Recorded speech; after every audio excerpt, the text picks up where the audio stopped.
I request all the participants and invitees to kindly mute audio and video of your respective devices.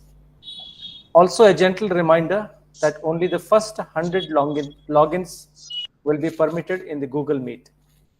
Rest of the participants can log in to the YouTube live streaming. The links of both Google Meet and YouTube Live has already been shared to you. Good afternoon and a warm welcome to you all.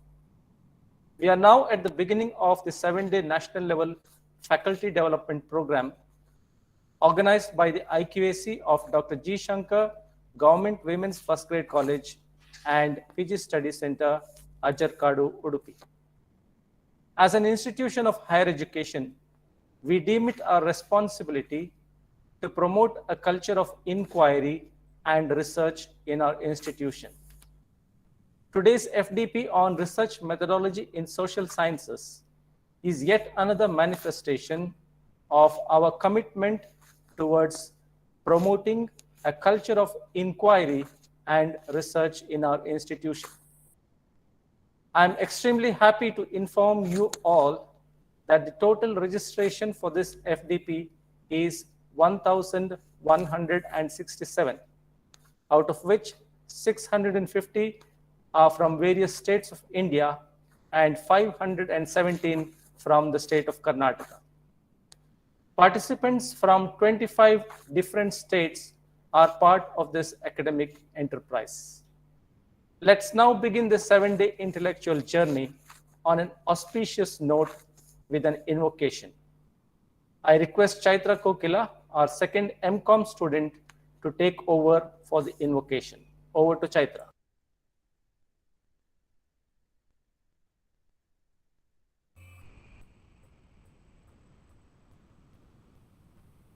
ಶರಣು ನಿನಗೆ ಶರಣು ವಿನಾಯಕ ಶರಣು ನಿನಗೆ ಶರಣು ವಿನಾಯಕ ವಿನಾಯಕ ವಿದ್ಯಾನಾಯಕ ದೇವ ವಿನಾಯಕ ವಿದ್ಯಾನಾಯಕ ದೇವ ಶರಣು ನಿನಗೆ ಶರಣು ವಿನಾಯಕ ಶರಣು ನಿನಗೆ ಶರಣು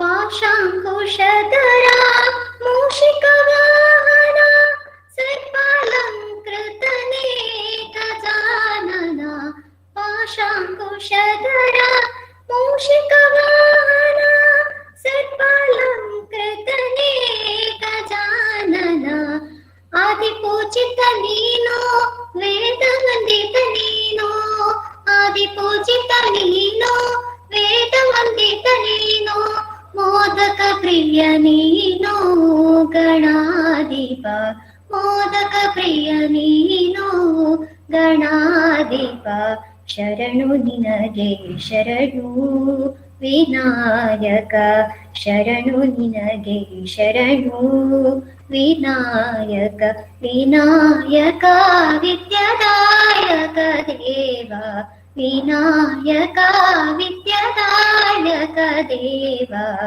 ಶರಣು ನಿನಗೆ ಶರಣು ವಿನಾಯಕ ಶರಣು ನಿನಗೆ ಶರಣು.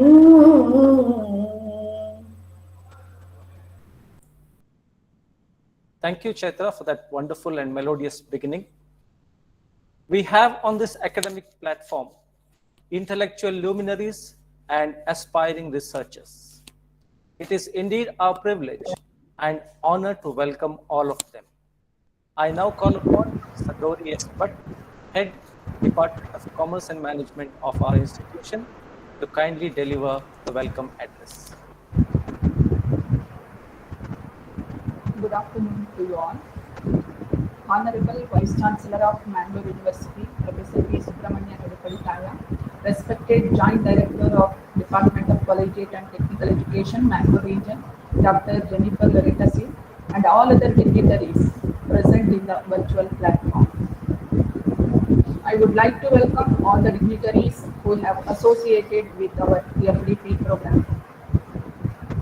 At the very outset, I am very much delighted to welcome the inaugurator of 7 Days National Level FDP, the Honorable Vice Chancellor of Bangalore University, Professor P. Subramanya Edipaditaya. I am honored to introduce Honorable Vice Chancellor Professor P.S. Edipaditaya on this occasion. He is the gold medalist in post-graduation in commerce from Bangalore University. He received PhD degree from Bangalore University and postdoctoral research degree from Nottingham Business School, United Kingdom. Under his guidance, 22 research scholars have successfully submitted their research thesis. He has been the resource person for many conferences, workshops, and training programs at international and national level. He authored several peer-reviewed articles in international and national journals. He has been honored with many awards. To name a few, he earned International Award 2003 from Scotland, UK, prestigious Devang Mehta National Award for Best Teacher in Human Resource Management. In his career, he has served as Chairman of PG Department of Commerce, Bangalore University, Finance Officer, Registrar Evaluation and Registrar Administration of Bangalore University. He is also a member of NAC Peer Committee. We are fortunate to have such a eminent personality to inaugurate this FDP. On behalf of Dr. G. Shankar Government Women's First Grade College, Ajarkadu, Udupi, I extend a warm welcome to you, sir. It's a great honor for me to welcome the guest of honor of the day, Dr. Jennifer Lolita C., Joint Director of DCTE Mango Region.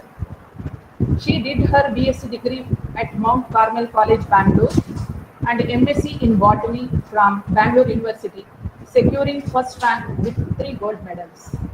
She received her PhD in Agricultural Biotech from IIHR and PG DHE. Dr. Jennifer Lolita has 30 years of teaching and 5 years of research experience. She has successfully supervised 1 MPhil and 1 PhD scholar.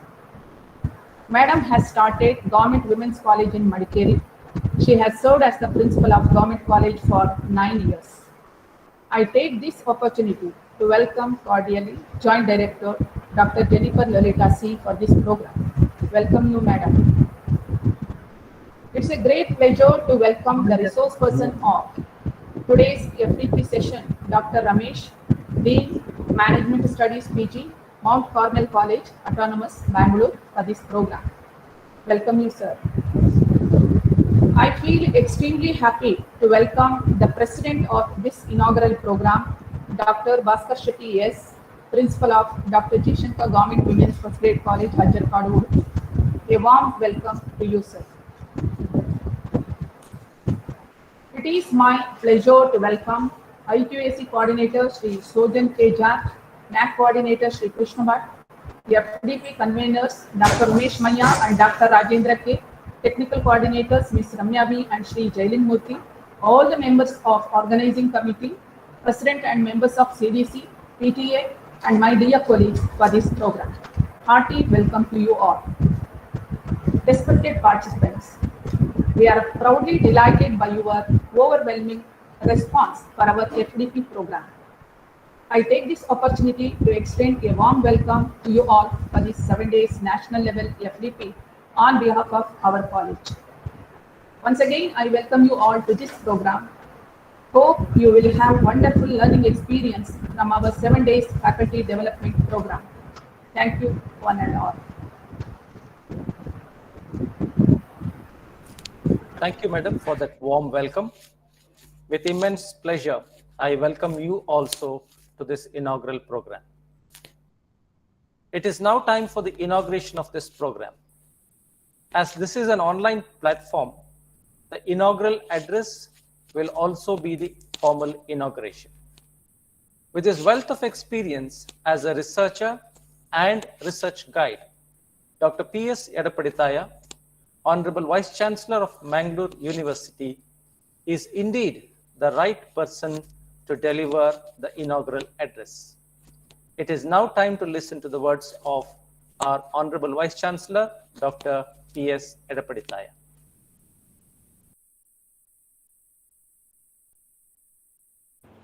Good afternoon. Greetings from Bangalore University. Esteemed Principal and the President of this inaugural program, Dr. Bhaskar Shetty, the Joint Director of Bangalore Region, Dr. Jennifer Lolita C., learned delegates, faculty members, friends from media, and ladies and gentlemen. I am extremely delighted to know that the Internal Quality Assurance Cell of Dr. G. Shankar Government Women's First Grade College and PG Study Center, Ajjarkad, Udupi, is organizing 7 days National Faculty Development Program on Research Methodology in Social Sciences. When I talk about research, the very nomenclature of research indicates that search it again and again until you succeed. It means it should not happen like this, searching for a black cat in a dark room which is not there. So it is just like winking at a girl in dark. When you switch on the light, you will come to know, you will become the fool of the first order because there is no girl or there is no black cat. Sometimes, well-defined problem is half solved. The point here is a researcher with the help of the research supervisor and others called peer level researchers must be able to identify a particular domain, then the topic. Domain as such in social sciences, for example in commerce or management, we say it is financial management domain or production management or operations or R&D or human resource management or human development or logistics or supply chain management. So first of all, the researcher must be able to identify the domain. To choose the domain, then the task is to select a researchable topic. Researchable topic is that topic which is not over-researched. That should be properly understood with the help of proper survey of earlier studies and critical review of literature. So with the help of the critical review of literature, the researcher will be in a position to identify and define the research gap.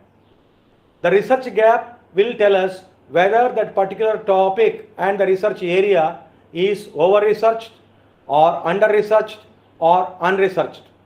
If it is unresearched, it is fine.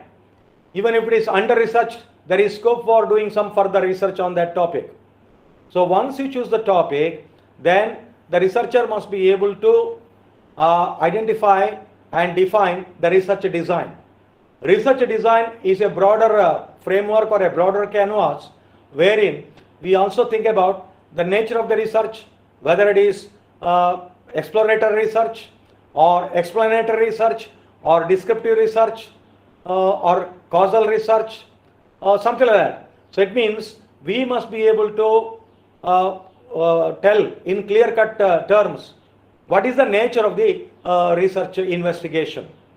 Then comes the research methods, nothing but the data collection methods, data collection instrument. For example, questionnaire can be used to collect primary data and information from the respondent. Respondent is a person who can give the answers to the questions contained in the questionnaire on behalf of the establishment or on behalf of the particular research unit. So it means the respondents will give their responses which will be collected with the help of questions contained in the questionnaire. So questionnaire can be used as a research instrument. Then comes how do you administer the questionnaire? Whether it is self-administered the questionnaire or the questionnaire is being administered by the enumerator, maybe the researcher or somebody else. So it means if it is self-administered questionnaire, questionnaires will be hand-delivered to the respondent. Respondent will go through it and he or she will give the reply to each question in the form of the responses. But it will be self-administered, means researcher will not intervene in the matter. The respondent himself or herself will try to answer the questions contained in the questionnaire. It is self-administered. If it is administered by the researcher or the enumerator, then the enumerator or the researcher will pose questions to the respondent and collect the responses. So that way, sometimes through telephone or through email or the Google form, the responses will be collected from the respondent. So it means very carefully we have to identify who should be the respondent. Otherwise, if the source credibility is doubtful, then the data collected from the particular respondent may not be valid and reliable. Therefore, validity and reliability of the data will be very, very important. Then again, are you depending upon the quantity data or the qualitative data, or what do you call the blended approach? It means any research proposal must be smart one. When I say smart, S-M-A-R-T, S stands for specific. It means specific research objectives, specific research questions, specific research hypothesis. So specificity should be there. Otherwise, if you generalize everything, it becomes something really problematic, and at the end of the day or at the end of the research work, we will not be able to arrive at any meaningful conclusions or inferences. Therefore, S stands for specific. M means measurable. Unless you measure it, you cannot manage it. Whether it is objectively and quantitatively measured, or it is subjectively and qualitatively measured, some yardstick or some measurement should be there. Otherwise, the data will escape the attention of the researcher. It may not be available for rigorous analysis, interpretation, and eventually drawing of inferences. Therefore, M stands for measurable. A means achievable or attainable. For example, normally we say 3 to 4 years, a researcher must be able to complete the research assignment or the research work. So it means everything should be properly planned. It means plan, do, check, action, PDCA. Unless a researcher is disciplined with a positive mental attitude, the timeline cannot be established properly. Ultimately, planning is something and execution is very important point. Plan your work and then work your plan with the help of the timeline or the time scale. So it means there should not be any time overrun. We have to proceed as per the properly estimated time plans. Then only you will be able to complete that research work within the specified or planned or estimated period. Because I come across several candidates saying that we require 6 years, 7 years, then they will apply for extension. Then as per the regulation applicable to that researcher, after proper consideration, we may give extension or the final extension saying that within 2 years you must submit the thesis. So it means that way it should be attainable. Research objectives must be attainable, or the research hypothesis must be achievable or attainable. That is what SMA. R stands for relevant. Whatever data we collected or whatever the statistical tools and techniques we apply to process the data, analyze the data, must be relevant to the research questions, then the research objectives, and the type of research hypothesis already formulated by the researcher.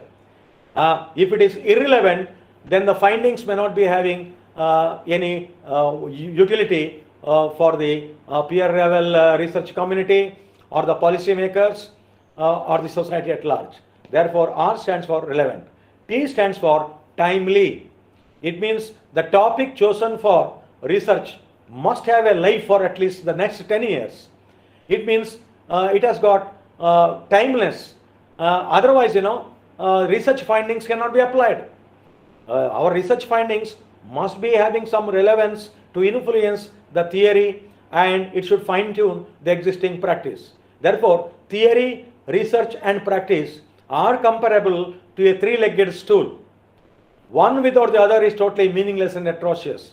Therefore, theory, research and practice are inextricably interwoven in the same fabric called academic development. So that being the case, there could be pure research and applied research. In the case of mathematics or chemistry or physics, we have got pure research. If it is engineering, it is applied research. Social science, it is applied research.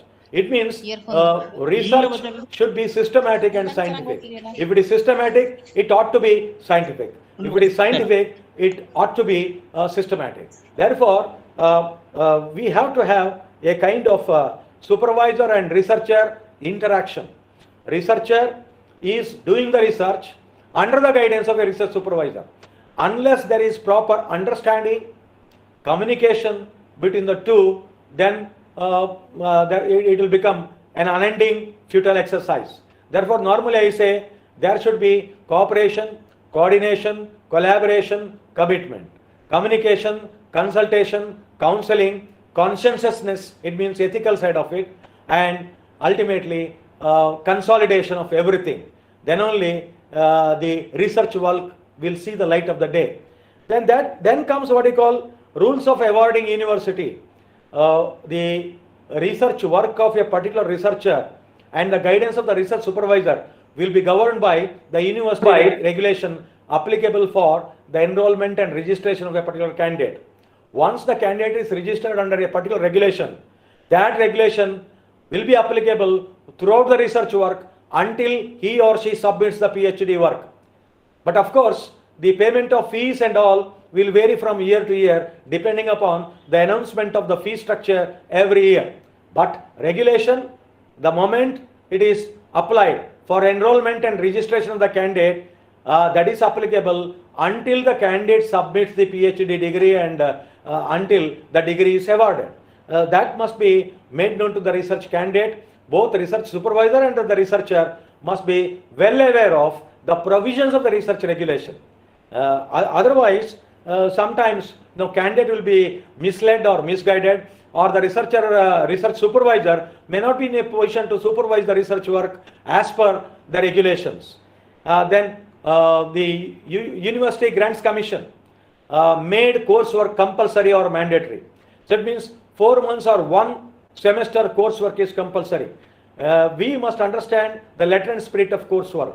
Coursework is nothing but a preparatory step to understand the rigor and vigor of research methodology, because there is no one blanket research methodology applicable for all kinds of research, for all kinds of topic, for all kinds of domains of research. Because research world cannot be perfect. If it is perfection, there is no scope for what you call doing research. Therefore, knowing more and more about the less and less of those things that matter, that is the research question ultimately. For that purpose, coursework must be properly utilized by the researcher under the guidance of the research advisor. Therefore, the researcher should not take the coursework very lightly. Sometimes, researcher thinks that after I submit the thesis, then I'll read research methodology book for guiding the future candidates. I'll get myself equipped about how to guide research. Ultimately, a researcher and the research supervisor will depend upon a research toolkit. Research toolkit will have only 5 W's and 1 H. But ultimately, 6 questions. 5 W's means what, where, when, who, and why. Okay. It is, of course, easy to answer these 5 W's. But the most difficult one, which is related to the execution excellence of the research program, is one question called 1H, that is how. How to collect the data, how to design the questionnaire, how to formulate and test the research hypothesis, how to identify the directions for further research in the field, how to clearly spell out the scope and limitations of the research study, how to write a research proposal, how to write the research thesis, what should be the body of the research thesis. So something that the coursework will educate and develop a kind of positive mental attitude in the hearts and minds of the researcher. Therefore, coursework should be taken very seriously and as religiously as possible by the researcher and the research supervisor. Then normally, one of the conditions will be before the candidate submits the PhD thesis, there will be pre-submission colloquium, wherein before the candidate finalizes the PhD thesis, the pre-submission colloquium with the help of the experts in the field will guide both the research supervisor and the researcher in what way the final thesis can be improved upon, whether it is about the title of the research topic or the research methodology, tools and techniques used called statistical tools and techniques for processing the data, for analyzing the findings, all those things, that way, one of the conditions will be two publications or at least presentation of two research papers in the seminars, conferences or workshops. So it means the researcher must be mindful of getting papers published or presented in national level conferences or workshops or seminars. Then as far as writing of the thesis is concerned, very important point to be noted here is anti-plagiarism aspect. Every university will screen the thesis before it is finally submitted through anti-plagiarism software. Normally 10% plagiarism is permitted because review of literature is nothing but rewording the essence of the works carried out by the previous researchers. Therefore, there should not be more copying than permitted as per the anti-plagiarism software. So it means normally a researcher will prepare minimum 3 drafts, first draft, second draft, and the third draft may be approved by the research supervisor. In some of the candidates, because I have supervised so far 24 candidates, 6 or 7 candidates had to prepare 7 to 9 drafts. Sometimes, within 2 drafts, the thesis will be approved. It depends on the caliber of the candidate and the way in which the researcher carries out the work. So as far as writing is concerned, in any thesis, normally we say it should be well balanced. When I say well balanced, there are 3 important parts: beginning, middle and end. Normally, the examiner would like to see, is there any meaningful beginning in the first 2 chapters in the thesis? Is there any constructive middle in the middle 3 core chapters? Then the last one is conclusive end. The last 2 chapters, whether those 2 chapters will conclude the thesis in the real sense or not. Therefore, meaningful beginning, constructive middle and conclusive end. This will be the body of the thesis. So it means writing style and the grammatical corrections, sentence formation, paraphrasing. This is nothing but it's more of an art than science or profession. So that being the case, before the researcher submits the final thesis, draft thesis should be seen by a grammar teacher or somebody. Normally, thesis will be read by the researcher and the research supervisor. There should be the third point of view, so that we will get an impartial observation by the third person. Then finally, the researcher and research supervisor must aim at not the research output in the form of even publications or the thesis. Thesis or publications will be just the output of 3 years or 4 years or 5 years research work. What we require is outcome, the end result of the research work. It means publications means the citation and the impact factor. That will tell us what is the ultimate, the end result of the publications. What kind of impact it created in the hearts and minds of the peer level researchers or the larger audience. Therefore, it is not simply getting your papers published. It should be acid tested with the help of citation index and also impact factor. Normally, UGC listed journals must find your publications. Therefore, it is not the output but the outcome. Similarly, when I say outcome, in what way your research is not repetitive. It should be refutative one. Refutative means it will always question and challenge the false dogmas. Then only your contributions will be there. Normally in the viva examination, the external examiner will ask a question. Come on, you tell me in the end, what is your real contribution in this thesis? You have copied from those sources, you have reviewed, and your thesis may have some critical review of literature. Through that, you have identified, defined the research problem. You have reviewed the different theories applicable to your domain, and you have laid your hands on certain theoretical propositions. Some of them have been already converted into hypotheses. You have used appropriate statistical tools and techniques to test the hypothesis. You reported your findings. Your findings may concur or may not concur with the previous research studies. With the help of cross findings, you will justify whether your findings concurred with the previous research findings or deviated from the previous research findings. If it is deviation, minor deviation, or significant departure from the previous research findings, in that case you have to give your justification as to why and how your research findings deviated significantly from the findings of the previous researchers in that particular topic or in that particular area of investigation. So that is the responsibility. So eventually, outcome means your research findings must be in a position to influence the policymakers, and it should fine tune the existing theoretical models, and it should help strengthen the quality of practice. Therefore, the outcomes are very, very important. And in the end, to conclude, I say that, this 2.5 letter word called PhD, Doctor of Philosophy, is merely a license to do PhD. The moment we get degree, we think that it's the end of the pipeline, everything is over, I am omniscient, omnipotent and omnipresent. हम किसी से कम नहीं. So this kind of complacency or arrogance will be the two enemies of the researcher after getting the PhD degree. Therefore, here process is more important than the result. It means getting the degree. So getting the degree is only a license to do real, meaningful, impactful research, which will be useful to the society at large, which will be useful to the government or the policy makers. Therefore, I request all the participants to make use of every moment of truth during the 7 days of this national FDP on research methodology in social sciences.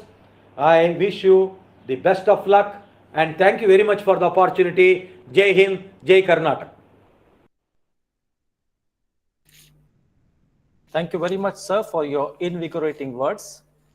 I am sure your remarks and observations have set the right tone and tenor for this FDP. Dr. Jennifer Lolita C., Joint Director of Collegiate Education, Bangalore Region, has graced the occasion as the chief guest of this inaugural program. I now request our Honorable Joint Director to speak a few words on the occasion. ಎಲ್ಲರಿಗೂ ನಮಸ್ಕಾರ. Respected dignitaries, Professor P.S. Edipadithaya, Vice Chancellor, Bangalore University, Dr. Ramesh, PG Coordinator, Mount Carmel College, Principal, Dr. G. Shankara First Grade College, Ajarakadu, CDC members, IQAC team, staff, alumni, PG coordinator. I would like to congratulate the whole team on conducting this 7-day FTP on research methodology in social sciences. Research methodology in present day is very challenging as we are facing an uncertain and complex times.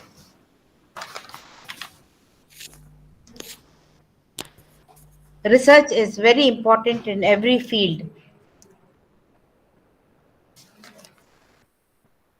The social structure of today is ever changing.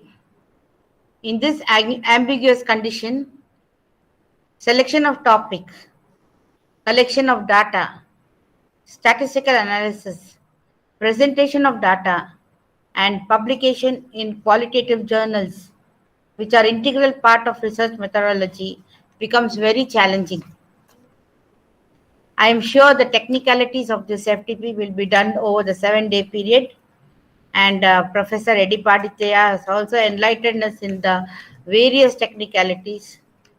I will skip it, but I would definitely like to wish the participants a very enlightening FTP that would enable them to be specific, that will enable them to do specific, manageable, authentic, and time-bound and practical research. Wishing you all the best. Thank you for giving me this opportunity.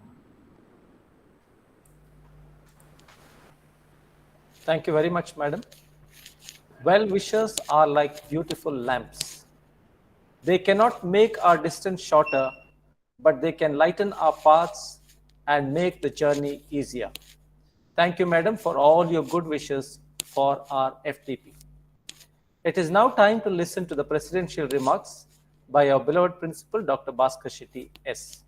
Over to our principal, Dr. Bhaskar Shetty S. Honorable Vice Chancellor of Bangalore University, Professor P. Subramania Edapadithaya, sir. Respected Joint Director of Collegiate Education, Dr. Jennifer Lolita, Madam. Distinguished invitees and delegates, conveners of the Faculty Development Program, Dr. Ramesh and Dr. Rajendra K.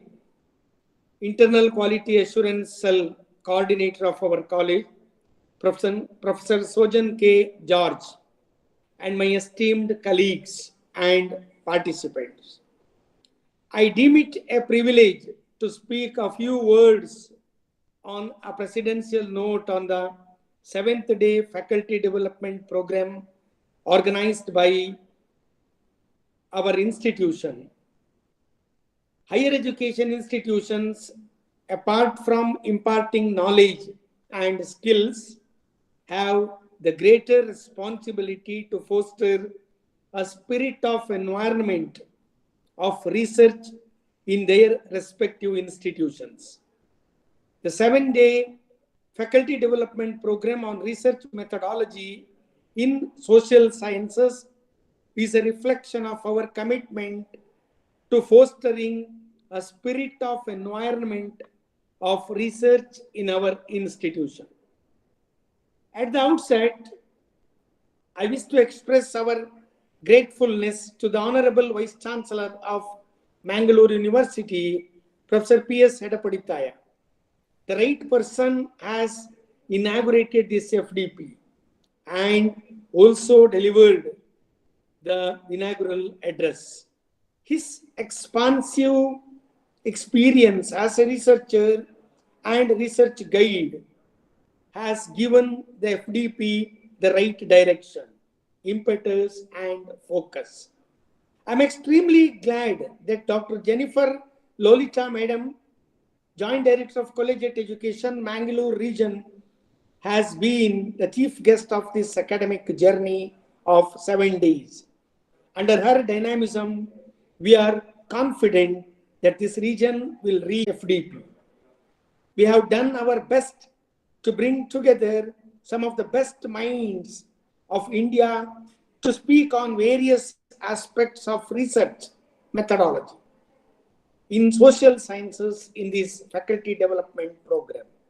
I'm sure that their interactions with you over the next few days will be a rewarding and enriching experience for all our delegates. Dr. Ramesh and Dr. Rajendra, the conveners of the faculty development programs, and Professor Sojan K. George, IQAC coordinator, and all our faculty members deserve our appreciation for the meticulous planning and execution of this 7-day FDP. Let me conclude in the words of Neil Armstrong, who said that research is creating new knowledge. I hope that this FDP will be the pathway to creating new knowledge in your respective areas and fields. I wish you all the best in all your future endeavors. Thank you and have a good day. Thank you, sir, for a succinct overview of this 7-day FDP. Surely, your vision and leadership has been instrumental in organizing this national level faculty development program. Research is said to be formalized curiosity. Before we embark on a formalized curiosity, it is now time to express our gratitude to all those who have lent their helping hand in organizing this FDP. I request Professor Krishna Bhatt Associate Professor in the Department of Commerce, to kindly propose the vote of thanks. Thank you, Sojan sir. Good afternoon to you all. I deem it my proud privilege to propose vote of thanks to all those who have participated and supported the conduct of inaugural session of this 7 days national FDP on research methodology in social sciences. I thank with gratitude Professor P.S. Yadapaditaya, Honorable Vice Chancellor of Bangalore University, Karnataka, for his wonderful inaugural address. His inaugural address has surely given us an insight into the topic of FDP, that is, research methodology in social sciences. Thank you, sir. My heartfelt thanks are due to Dr. Jennifer Lolita C., Regional Joint Director of Directorate of Collegiate and Technical Education, Bangalore Region, for her inspiring words. Thank you, Madam. I sincerely thank our beloved Principal, Dr. Bhaskar Shetty S., who not only encouraged but also supported us in all respects in conduct of this national FDP. Thank you, sir. I thank all the participants who have registered in this FDP and participated in inaugural session. Thank you all for your cooperation and support. I thank Professor Sojan KG, IQAC coordinator, for conceiving this FDP.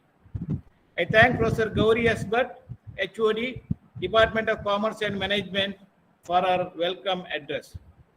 I place on record the services of Dr. Ramesh Maya, IQAC co-coordinator, and Dr. Rajendra K. in devising and designing this FDP. Thank you, sirs. I recognize with thanks the services of Ms. Ramya V., Assistant Professor, Department of Psychology, and Sri Jailan Murthy, Assistant Professor, Department of Physics, for all technical support. I thank Ms. Chaitra Kokila, final MCOM student, for leading us through prayer. Last but not the least, I thank the teaching and non-teaching staff and students of the college for their support in conducting this FDP and conducting inaugural session. Thank you, one and all. Thank you. Thank you, Professor Krishna Bhatt, for those words of gratitude and also for your contributions to the success of this FDP.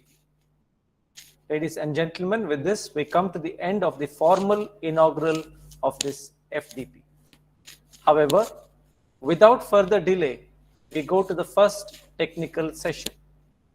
Our topic for the day is topic selection, a review of literature, identifying research gaps, developing research questions and objectives. We have with us Dr. S. Ramesh, Dean, Management Studies, Mount Carmel College, Bangalore. Before we go into the session, I invite Dr. Rajendra, the convener of this FDP and head of the Department of Sociology, to introduce our distinguished resource person to the participants. Over to you, Dr. Rajendra.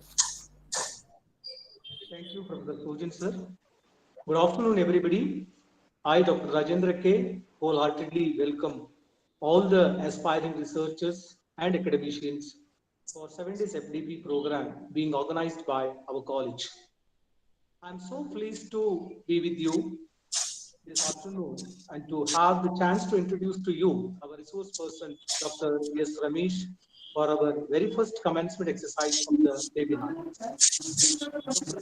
S. Ramesh is currently working as Professor and Dean, International Programs and Partnerships, PG Center, Mount Carmel College, Autonomous. He has successfully guided 24 PhDs and 51 MPhil scholars. Dr. Ramesh has successfully carried out 3 postdoctoral major research projects funded by the UGC and International Labour Organization. He was invited by the US Embassy to make study of the community colleges, and he was also the member of the Indian delegation to Australia for skill-based education. He was a visiting professor at the SBS Swiss Business School, Zurich, Switzerland. He has more than 45 research papers to his credit. He has been a resource person at more than 200 seminars and conferences. Dr. Ramesh has authored 15 books in the areas of management and accounting, and has also organized various national and international conferences. He was the president of Bangalore University Teachers Council of Commerce and Management, currently the executive secretary of Federation of Teachers Council and Management in Karnataka, and was treasurer Peace Quest International project funded by Swedish International Development Authority. He was a member of the expert committee of Karnataka Public Service Commission,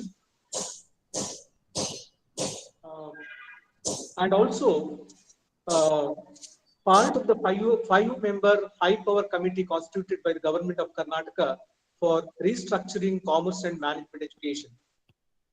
He worked for a collaboration between George Washington University and MSRIM, and also worked for India Study Abroad program between University of Stony Brook, New York, USA, and NIMIS.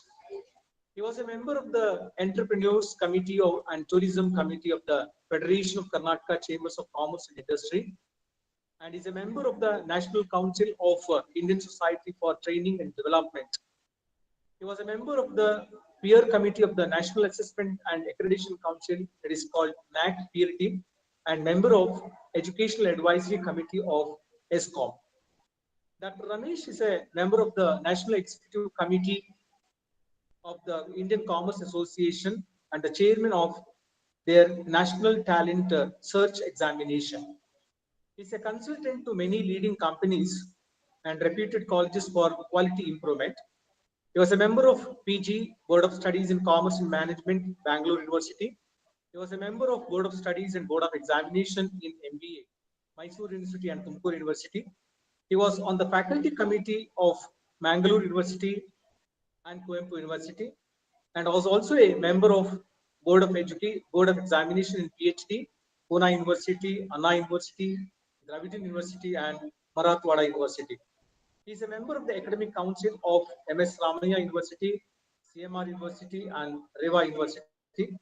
Sir, really it is our privilege to have you as our resource person. Once again, on behalf of our college and organizing committee participants, I wholeheartedly welcome for this webinar program. Over to Sojan sir. Thank you, Dr. Rajendra. Participants, kindly note, we will have the presentation first. Time for interaction will be given at the end of the session. You can also put forward your questions in the chat box. I now request Dr. S. Ramesh to kindly take over the session.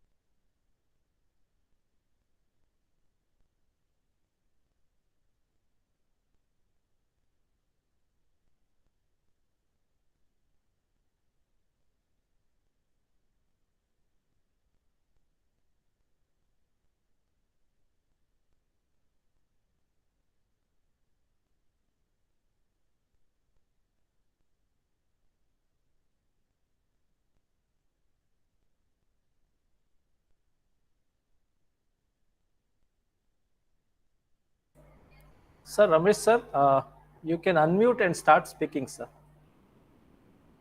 Kindly unmute, sir, and then start, sir.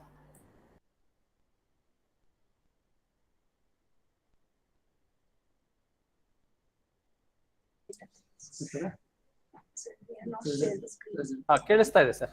ಕೇಳಿಸ್ತಿದೆ sir? Yeah, we can hear you.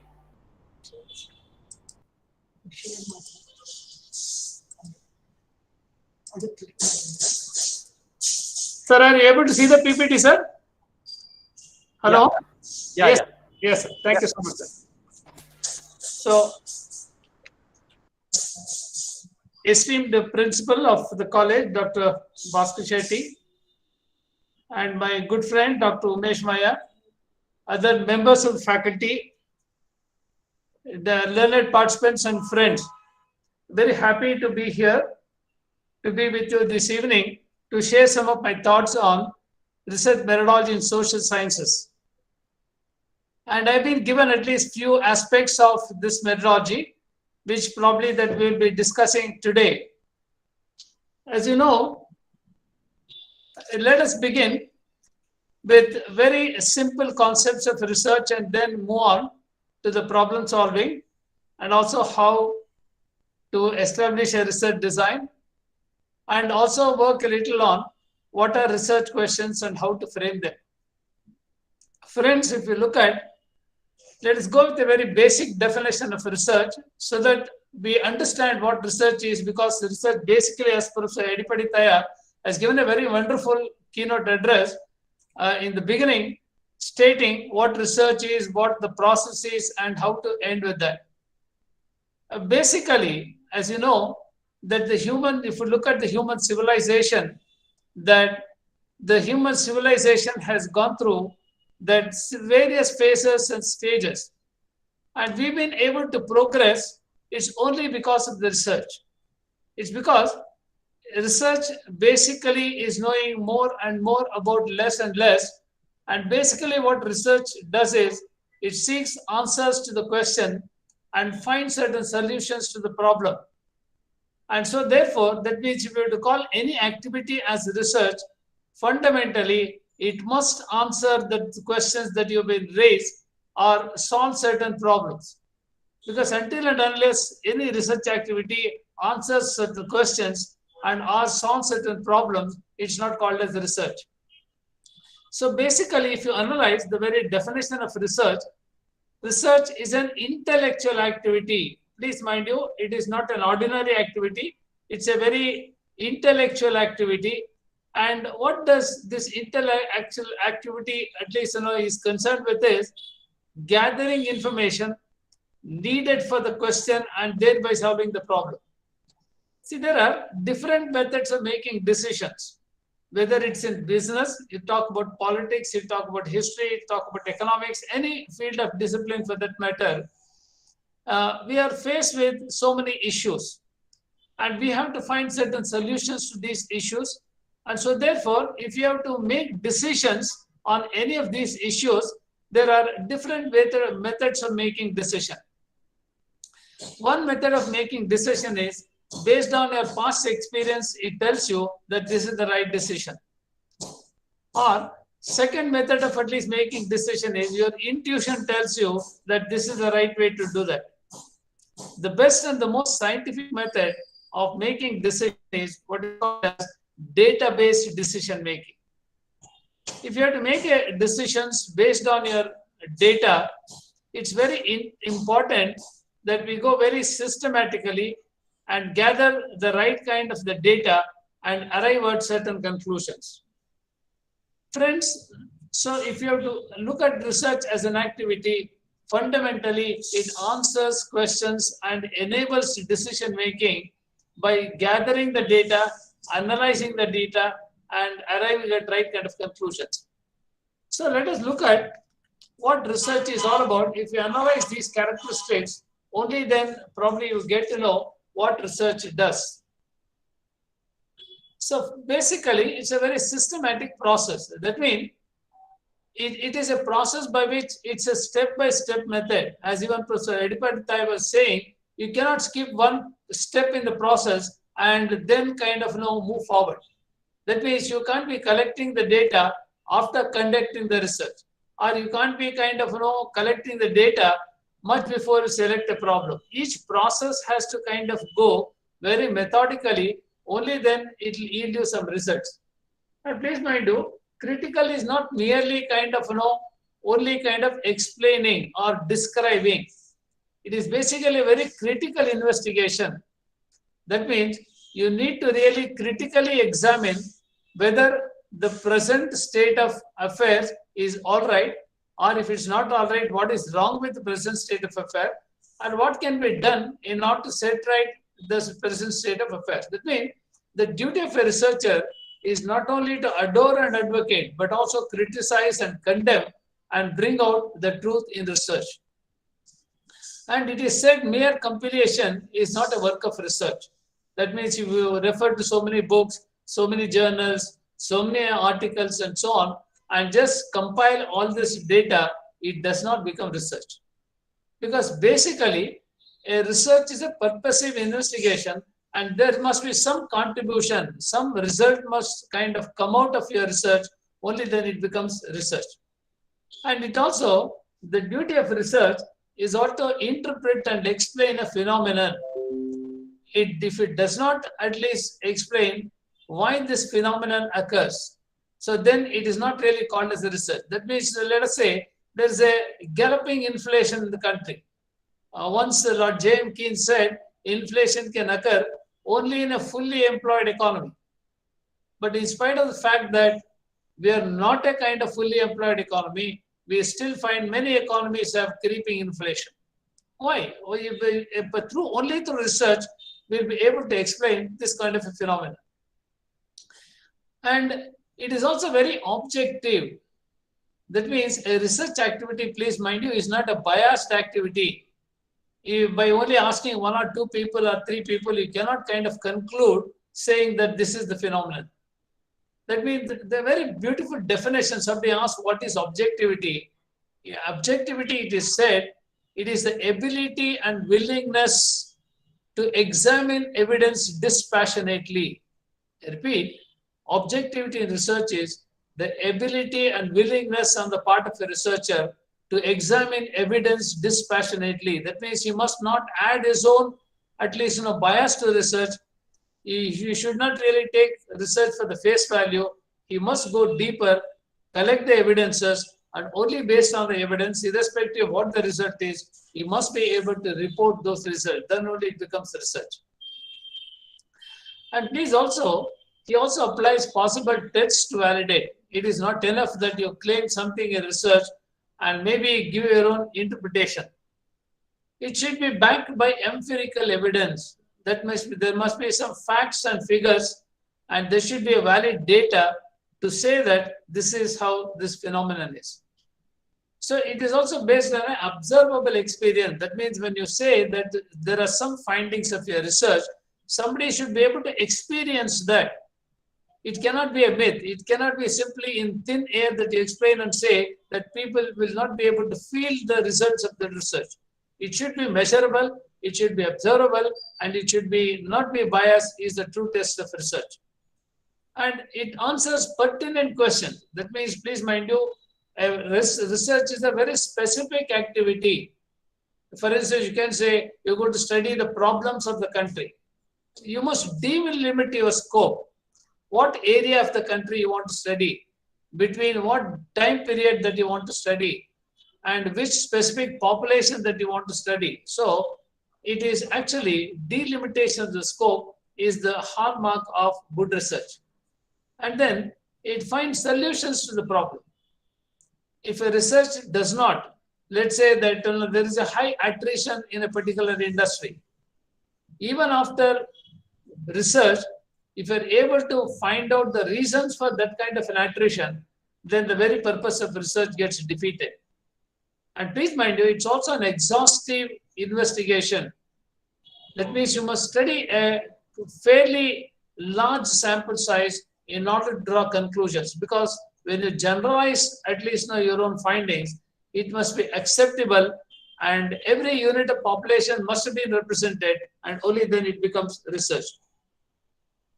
Friends, so having at least known these characteristics, let us also understand what are the objectives of conducting any kind of a research. Basically, it familiarizes you with the phenomenon, because if you look at a phenomenon, it's not really explained by itself. Maybe let us say a particular, maybe in psychology, a particular patient is behaving in a certain way, a psychiatric patient. By only looking at more and more, taking more and so sample tests, only then you'll be able to be very familiar with the phenomenon, and only then you'll be able to arrive at certain conclusions. And it provides new insights into the issue. So if there are any new, at least causes of a particular problem, if there are new causes, let us say that, when a Nokia mobile phone was, Nokia were the global leaders in the mobile industry, at least 2 years ago. But when Samsung came with a smartphone, Nokia just went out the market in no time. But what are the reasons? Can a particular research throw new insights into what are the competitive issues that were concerned which made Nokia leave the market? So this way, you have to look at what new insights will go. Or you talk about kind of, maybe an historic issue. Maybe why there was this kind of a very long-standing conflict between two nations, India and Pakistan. In spite of greater research, yet we've not been able to resolve these conflicts. Can we go into the root of the problem? So throwing new insights into a particular issue is what really research actually objectivizes. So describes accurately. Research, please mind you, must have accurate at least analysis. But however, in the social sciences, it's very difficult. In the physical sciences, like, you talk about physics or chemistry or biology, anything, when a result of any particular experiment is almost accurate, you can kind of, provide empirical evidence. But in social sciences, it's not so. If you really have to explain whether a person is motivated, not motivated, it's difficult to kind of measure with that kind of accuracy. And it determines the frequency. Research also kind of not only provides the end results, but it also really explains how frequently a particular phenomenon is occurring. That means how often these business cycles happen, or maybe how frequently did in the history a particular phenomenon kind of occurred. Or for instance, in the COVID, they're able to predict a first wave, second wave, or the third wave based on the data, based on the kind of data patterns, based on the frequency of these occurrings. So it also kind of determines the frequency. Then it also it also tests. Master ಬಿಟ್ಬಿಟ್ರೆ ಆದಾಗ ರೊಕ್ಕ 30-40 ರೂಪಾಯಿ. It also kind master ಬಿಟ್ರೆ ಆದಾಗ hello. It tests a hypothesis. So it also kind of tests the hypothesis, in the sense, research basically really that when a scientist sees an object in the sky, he tries to form an idea. Or even a manager, when somebody is kind of behaving in a certain pattern in the organization, he tries to kind of observe and tries to form some kind of an idea. A hypothesis is nothing but a presumption, the validity of which needs to be tested. It's an assumption, the validity of which needs to be ultimately tested. So a research, ultimately, when you have some hypothesis, it's going to kind of test by using some kind of chi-square, ANOVA, or some kind of a test, and tries to arrive at whether your assumption is right or wrong. And it also provides answers to the current trends. Why I'm kind of telling you all these objectives is you can do research in any pattern, whether that you want to determine the frequency of a particular occurring, or you want to kind of go deeper and test some kind of already some assumptions made in research, or you want to understand the current pattern of the society in a sociology project. You want to understand, as a result of COVID, what are the social, at least, patterns emerging in the, maybe that the poor class of the society. So that can be a kind of, a current trend. Then finds change in the pattern. Even if there are any changes in the pattern, you also get to know. Well, friends, having known what research is, what are the different facets of research, we'll try to understand what are the types of research design. That means different types of research.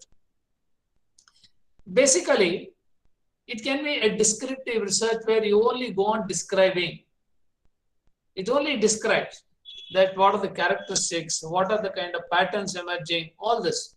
So that becomes more a descriptive design, which is a very simple one.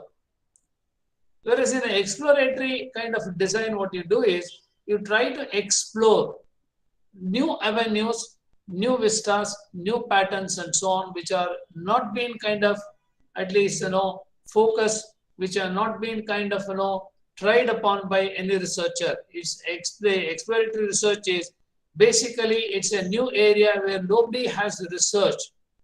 No, at least person has researched, and you want to conduct at least some research on an untapped area. Possible. Or maybe you want to conduct some kind of predictive study. A predictive study is that you're going to kind of do some accurate predictions based on the pattern. I'll tell you about the COVID itself I was talking about. When this third wave is going to come, how many mutations are going to happen, when this COVID pandemic will end. You're trying to kind of do some predictions. Or maybe you're predicting the growth rate of our Indian economy, maybe in the 10 years' time. Or you're predicting the population at least in 10 years' time. Or you're kind of predicting some social patterns in the society. Or you're going to kind of make any kind of predictions in maybe the business growth in the economy. So you're trying to kind of predict. So it's a predictive design. So because why I'm talking about these designs is based on the purpose predictions, your research design, your objective, scope, and methodology, the tools that you use will kind of go on changing. That's why there is need to understand and be very sure what kind of a design that are you going to apply. In the case of applied research, what happens is you develop some kind of a theory, but you're trying to validate this theory by applying. Maybe that somebody like Maslow kind of found out a motivation theory. You will apply in a given situation and see whether this theory works in the workplace, whether it is possible. So like this, that is for in a predictive design, what you do is you do some very nearly accurate predictions so that we're prepared. Or maybe the meteorological survey of India, maybe that it predicts when there are going to be rains. So actually based on these predictions, you'll be able to make certain decisions. So predictive research predicts the occurrences that are going to probably happen. And then I told you applied research also. I told you that you apply a particular situation and maybe see that whether the performance is as applied. It's a comparative design. In the case of a comparative design, what you do is you do some comparative study between two nations. Why two nations are in different, at least developmental stage. In fact, India and Japan have similar kind of historical patterns. Both of them really came with the same kind of history. But Japan advanced and their maybe growth rate is much, much higher than India. So can we try to reason out why this kind of a pattern? What really caused the downfall actually in the growth rate of our country as compared to Japan? So comparative study. Or maybe that you're trying to compare two businesses. Or in history, you're trying to compare maybe that, two kind of generations. Two generations to say that which were better generations. So this is comparative design also calls for, that means different kinds of tools to make these kind of comparisons. Maybe that you use some, maybe that, factor analysis to find out what's the factor that really differentiated one from another. Or maybe fundamental research. You want to fundamental research, what happens? See, there's no concept, no theory at all. But you're going to come out with a new kind of, let us say, a tool of motivation that you want to come up with. Or maybe that you want to try, apart from maybe that instead of a parliamentary system or any other form of government, you want to try some new form of government. That is, you write at least a fundamental theory and try to kind of practice and see whether it works. In a fundamental research, you're trying to kind of develop a new concept and try that. In a applied research, you develop the concept and you're applying, but here you're trying to kind of develop a new concept itself. Then quantitative research is, it talks more about kind of facts and figures. That means the results are measured in numerical terms, and so therefore that becomes quantitative research. Or a qualitative research, it only describes quality. In certain research that maybe quantitative quantification is not possible. you want to kind of measure the effectiveness of a public relations officer. Qualitative research is possible, quantitative research is difficult to apply. So then conceptual based research, you want to kind of try some new concepts. For instance, there are several concepts which have come up in whether business or you talk about economics, you talk about maybe that any other. So you're trying to do some research on basic. For instance, in the insurance business, people have not sold the concept of insurance in the rural areas. They're only trying to sell the policy, but they're not able to sell the very idea to a rural people as to why insurance is important. So you do some, maybe the very concept itself as to how to promote this concept of insurance itself. So conceptual research that becomes there. So having at least understood what is kind of research, what are the objectives, what are its characteristics, then we move on that to understand how the research process, even for a beginners, because I try to very simplify as much as possible. Those who are already used to research methodology, of course, may find it a little easier. But my point was, since there are so many research scholars coming from a different background, we thought maybe we'll discuss about the whole process of research. Because even if you miss one step in this research activity, then you may not derive the research. So the first and the foremost thing for any researcher is the selection and identification of research problem. The greatest problem of any researcher, please mind you, is to first select and identify the research problem. Maybe they're asking the guides or other topic kodi, or they go to some expert, anybody, they try to understand, give us some topic. Please mind you, a topic cannot be selected by asking someone what we can research on. We should have developed some kind of a passion for a particular area of research and then try to identify through our own observations and so on, what can be some problems that can be identified in this area and try to kind of, do some kind of hypothesis and try to work on that research. So the first and the fundamental thing is the identification of the research problem, so that in selecting and identification of research problem, it is always better that you must work on a project which is very, very dear to heart. Because if you try to work on a project which is very dear to your heart, you don't have to even work for a day. It's a pleasure. So therefore, while selecting and identifying a research problem, it's very essential that you choose an area which is very, very closer to your heart. For instance, in business, marketing is your very favorite area. Try to work on that. Maybe in economics, your area of research is developmental economics. Try to work in that area. Or maybe in sociology, that you want to work on social conflicts. Well, it's a very kind of good area to. So whatever you are kind of familiar with which you are very, very kind of comfortable, take that kind of an area.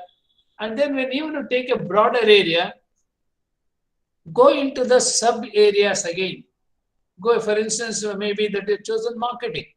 Well, in marketing itself, you want to work in the product area, pricing area, you want to work in the distribution area, relationship management, customer value creation, whatever.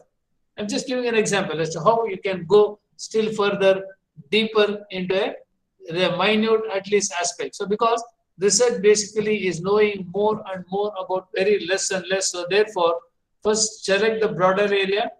Within the broad area, go to the sub-function, and within the sub-functions, identify an element. And also, it's very essential if you can relate it to an organization also. Because, well, maybe you want to study a particular kind of issue, it's fine. You want to study some cost reduction, maybe techniques in a particular industry. But you must also study a particular industry in relation to a particular industry as far as the cost reduction is concerned. Similarly, kind of, you have selected some kind of a political, at least, science problem for a research. Whether that, a two-party government kind of works, you want to work on. go still deeper, whether you're talking about Lok Sabha election or maybe that an assembly election, what kind of thing. So go very deeper and deeper and deeper and try to work on that. So selection and identification will go further into details of how to select a problem. That once we at least finish this process part, then review of related literature. So please mind you, there is a need for us to also kind of review the literature. Why should we review the literature? Is most researchers don't give more importance to this, but please mind you, a review of literature is really done in order to understand the state of affairs in the field of your research, what has already been done. Because please mind you, research is that is on which no at least information exists. There is a problem which is unsolved, you want to solve it. If it's already a solved problem, it does not become research. So in order to understand what is the current state of affairs in the field at least that you have chosen, then only that you'll be able to do as many research people would have already done a lot of research in that area. In order to establish a research gap, you're going through all that at least studies which are already kind of done. So therefore, you review the at least literature, as many studies through articles, journals, and maybe books, periodicals, and so on, to check what is the state of affairs, so that you will be able to find some kind of a gap, research gap, on which you're going to work. Once you have reviewed the literature, you're fine-tuning your problem. You're able to kind of state what the problem is. As a result of at least gaps in the research, that you're able to kind of state what the problem is. Then, of course, once you have really stated what the problem is all about, then the next at least thing for you is to kind of state the objectives. Because how you develop your objectives is, as you're reading the literature, please try to identify all the possible variables that have already been studied. If you identify those variables, please mind you, whether and research gaps actually in these variables also, then you will be able to kind of conceptualize and convert them into your objectives. So that's why the review literature is so important, that 50% of your work in research should be focused on review of literature, so that what is already done is noticed, what is not done is also differentiated, what is to be done is also kind of identified. Once you understand what is to be done, what is left to be done in this particular area, it becomes easier. So therefore, you have to understand that it is very essential that you make note of all the kind of different variables while reviewing the literature. Then formulation and statement of hypothesis. So the next step, once you have already established the objectives, you need to at least have some kind of assumptions, because a hypothesis is an assumption, the validity of which needs to be tested. You need to kind of formulate some hypothesis. I'll give you some examples of hypothesis. Anyway, we'll come to that later. Then development of tools for collection of data. Development of tools for data collection. So once you have clear about the problem, once you have really written your objectives, reviewed the literature, identified the variables, and written the problem in unclear, at least terms, state the objectives, then formulation of hypothesis, then only then you will know what kind of tools and who to contact for information. So you have to develop certain tools for data collection. Maybe there are 3 kinds of tools which are available. Maybe that it's an observation, you use an observation schedule, or if you maybe want to give a structured questionnaire, you can administer a structured questionnaire, or you want to conduct some interviews, you can use the interview schedule. So you have to develop. So please mind you how you can develop these tools for collection of data. By doing this review of literature itself, you would have identified all possible variables connected with your own study. So for that purpose, I tell you, if you develop some 100 and odd variables from your literature review, that can be ultimately converted into your objectives and even questions by formulating a questionnaire. So you can relate it to your study and convert them into questions. Then, so next thing is that the process is that you must be able to kind of have sampling. So you cannot at least collect the data from everyone because the universe is so large. So therefore, you have to do some sampling. Please mind you, your sample must be representative of the whole population.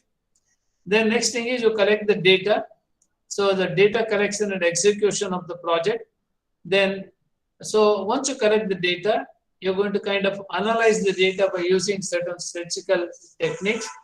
And once you finish that, you have to test your hypothesis using various, at least, statistical tools that are available.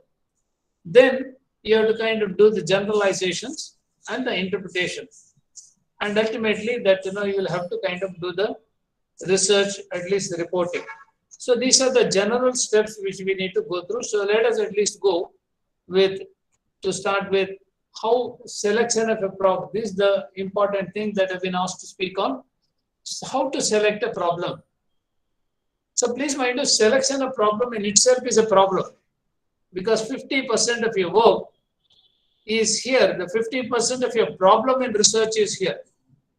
Most researchers find it difficult to identify a problem. So only your eyes and ears are open to ideas, to criticisms and so on, you'll be able to identify any number of problems in your own field. And a problem rightly selected helps to complete your project within the budgeted time and lots to boost your morale. So what we do in the case of formulation problem is we are translating and transforming a particular problem into a scientifically researched question. So a very well-defined problem, in fact, is going to be at least half solved. So one of the most difficult phases, so it's like, it can be compared to an ant, which really carries its, maybe that grain by grain into the anthill, and ultimately it builds its own castle. So great discoveries, please mind you, happen sometimes by accident. See, if you're a keen researcher, always carry a notepad and a pen with you, and whatever you observe, you must really kind of immediately write down because you'll forget it. If you write down, it gives you a lot of food for thought in order to kind of do some kind of research. So because a lot of things do happen by accident or by even sheer luck. And please mind you, it's a very specialized activity rather than not a generalized activity. And it is talking about more about less and less. So problem. What is a problem? Again, a problem is a question raised for inquiry. It is a question which is raised for inquiry. That means since there are no answers for a particular question, no solutions for a particular question, there is an intricate, unsettled issue, you need to kind of raise this issue.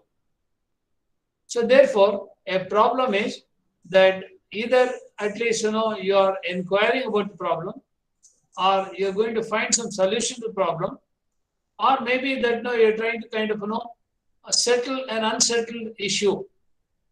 So how do you settle? Well, there are so many issues. If you look at whether it's economics, whether it is, botany, whether it's physics, whether it's political science, history, there are so many questions which are kind of raised, which are yet to be solved. Because human civilization is such that maybe that one research will lead you to another kind of research.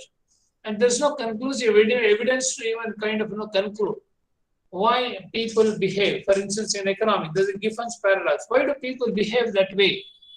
So it's really kind of go deeper into the research, then you try to kind of understand much better as to why such a pattern kind of emerges. Or maybe even in a business, in spite of the best motivation, why people don't kind of get motivated or don't really kind of keep their own value system intact. Unsettled issues. So if you really look at any branch of knowledge, has a lot of unsettled issues on which you can kind of work on. Maybe that in educational system, why in spite of kind of hard work, some people fare better in examination. Why in spite of some people taking examination so casually also yet perform at least examination better. there's no conclusive evidences for kind of these kind of issues. So you must kind of try to work more on that so you get more solutions. So what do we do when we find these unsettled issues or inquiry? Either we ignore them, or sometimes we talk to our friends and leave it at that, but try to solve them. Research basically is the third aspect, which is here. We try to solve them.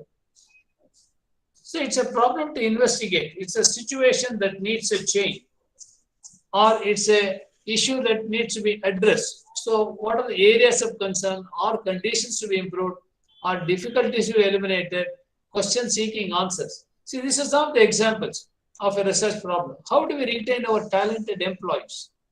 How do we do that? How do we compete with a foreign university?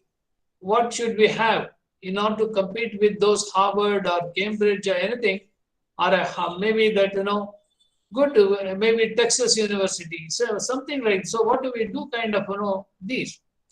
So what is the best media in communicating to our students? We have kind of, these are some of the problems.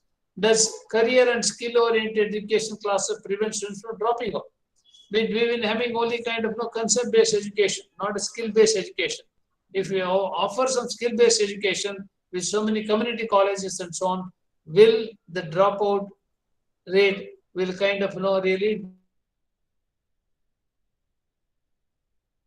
Basically, you must really, it's so difficult. See, what happened once, in fact, Godrej, when they came out with a hair dye for the first time in the market, they thought it's only the urban people who will buy the hair dye.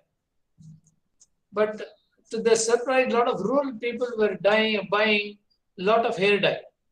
Even the company did not know really that what is this pattern emerging, that a lot of rural people use hair dye instead of urban. But it seems, through the research, they ultimately came to know, it seems these rural people were buying the hair dye to dye the buffalo hair to sell the buffalo for a better price. See how kind of, research gives you some patterns which are so kind of different, which is not known even earlier by anybody. See, look at this one example. Symptoms can be very, very confusing when you have to identify a problem. See, there is another example. A 20-year-old neighborhood swimming pool. There's a 20-year-old swimming pool. The membership for this swimming pool has been declining for several years. And in the same time, a new swimming pool has come up in the at least neighboring area. And most residents prefer this expensive water park which has come up very recently in neighboring area. And another thing is demographic changes. Children have grown up. See here, what is the problem if you look at these facts? That we think that maybe that new at least swimming pool offers better amenities. That's the reason why people are going to that new at least swimming pool rather than the old one. But look at actually when you do some research, what it really says. The organization is a 20-year-old swimming pool, and there is also a neighboring swimming pool which has come up new. What are symptoms? Membership is declining, whereas for the new swimming pool, a water park with wave pool and water slides, a few years ago, which has come out only recently, the membership is increasing there. Those are the symptoms. Problem definition is neighborhood residents prefer expensive water park and have a negative image of the swimming pool, which is at least currently here in this area. But please mind you, the true problem is the demographic changes have taken place.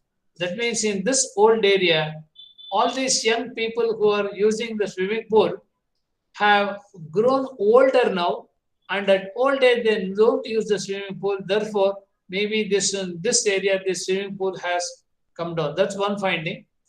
Second, at least the true problem is that these at least new amenities have developed and people have gone there. So you can at least identify the true problem here is not that it is only that new swimming pool is offering a lot of amenities, but it is because there's a demographic change. There's a demographic change for children in this at least 20-year-old neighborhood All of them have grown up older. So old people don't go to swimming pool. That's the conclusion. So what I'm trying to kind of tell you here is that if you try to go very deeper into research, on the surface, your assumption, hypothesis may be different, but the true problem could be different. But what are the sources of identifying a research problem? Please mind you, when you're attending even some lecture classes, you may get some ideas through discussions. Or if you work in a community, NGOs and so on with the community, you'll be able to even identify certain problems. You're on teaching experience, you're explaining some concept, all of a sudden one idea strikes you that you're unable to kind of explain that kind of phenomenon. So you develop some kind of problem. Or even during your own class seminars and workshops. So still some ideas may come up. Or maybe when you're presenting a paper, some ideas may come up. If you browse the internet, a lot of search engines, you try to understand what are the different trends that are happening in different fields, be it economics or sociology or political science or history. You will get a lot of ideas even with browsing, going through the websites. Then maybe while discussing with your own professors, maybe that why a certain pattern really emerges or does not emerge, then you also may get certain idea. That's also possible. Or maybe some reading assignments. So maybe that you are reading some books or journals and things like that. Even then, there also you get certain ideas. Maybe all of a sudden you read some new concept called as customer value creation in marketing. So on that itself, you can do a lot of kind of research. It is possible. So like that, in any field for that matter, when as you're studying, some idea strikes you if you read in between the lines. That's most important. Or maybe some special assignments that now you've been given by a teacher. You're trying to work on that, and by connecting yourself with the industry, you're doing a project or you're doing some kind of an internship in an organization. So there also, when that organization is maybe has certain problems, maybe there is some sickness of a particular organization where you're working, you try to understand why industries go sick. That's also possible. So specialized research reports is another area. Then even, so reading books and magazines, discussions, and maybe that daily life experience. As you really go to a market, as you transact with so many people, as you're going in a public transport system, as you go to some kind of public utilities, wherever you go, you see some problems there. Why these people are so lethargic? They don't work. Or in a public transport system, that maybe that the conductor is taking so much time to issue the tickets. How you can simplify it by having some kind of a queuing technique or whatever. Daily life experiences also gives you some kind of a field. Or maybe field study, projects, training programs. Or maybe that even through brainstorming, what you can do is, on a particular area, that you can ask your students to come out with certain ideas or some problems related to a particular field. They bring in some assignments. Even out of that, you can select some good thing and try to do some research on that. Or you read through some research reports, old reports, and see how you can improve upon. There's already some research studies which are already done, but can you improve upon that is another issue. Or your intuition tells you something, that this could be the possibility or insight or a feeling. Maybe even during your own dreams too, that you can identify a certain problem for research. So explore the areas of dissatisfaction. Maybe that maybe customers, maybe there are a lot of mergers that have taken place between the banks. So can you study what was the satisfaction level of these at least banks prior to merger and after merger? For instance, the Bank of Baroda merged with Syndicate Bank, and maybe Canara Bank, and so many other at least banks have merged. What was the kind of satisfaction level of these customers as a result of this merger? Yearly kind of by seeing these mergers, you try to understand. You can do some research in that area. Look for current development. That means if you go to Google search and say current developments in your field, current developments in sociology, current developments in political science, current developments in history. Well, at least that gives you a lot of at least food for thought in order to kind of work on your problems. Or while working on an issue, yes, that when you put on some assignment, yet you at least come out with some kind of at least solution to a problem, or in the course of a conversation, or you see a movie. When you see a movie also from that, or you see a TV serial, or you see a drama, or maybe that you listen to some music. It seemed Dr. Balamurali Krishna at that point of time had invented a raga which cures the heart disease. It comes through some research. So there is a lot of kind of these things happening. So you can look at how you can do that. Or even if you have to kind of do this kind of problem, at least how you can do is consult your guide. So your guide has the expertise, and I'm sure that he is going to give you some guidance on different issues, or maybe some advisors from the industry. You can contact them, meet them in that particular area. Maybe you are working on some maybe analytics.